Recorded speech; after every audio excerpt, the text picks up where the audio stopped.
How important is that? And have you had any opportunity to engage with any of the security agents in terms of the state of security where this electoral process is actually concerned, and perhaps what we can expect going forward in as far as reinforcing the security of the entire process?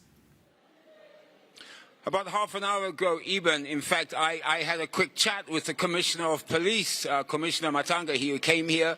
He was touring the National Command Center. I had a chat to him. He says that the police are on top of everything. They're prepared for anything. Now, Eben, I think it's important for everyone to realize that this type of security is not unusual to Zimbabwe. It just happens to be that we're Zimbabweans and we see it, and we may not be used to it in certain instances. But if you go to any other election, if you look at the Zambian election, the Malawi election, even the South African election, you know, when it comes to the announcement of results, there is security. There has to be, even, because you can't just expect anyone to walk in. Because don't forget, the ballot papers, one, apart from the fact that they're secret, two, they're vital. Every vote counts, so you don't want to just have anyone wandering in, having access to the ballot papers, having access to the National Command Center. So this is not unusual, and I think that's important for people to know. And also, of course, coupled with the violence that was seen in 2018, you can expect that there may be a higher police presence just to make sure that things go peacefully. Because again, the peace and calm that's prevailing in Zimbabwe must continue all the way up to the announcement and even afterwards.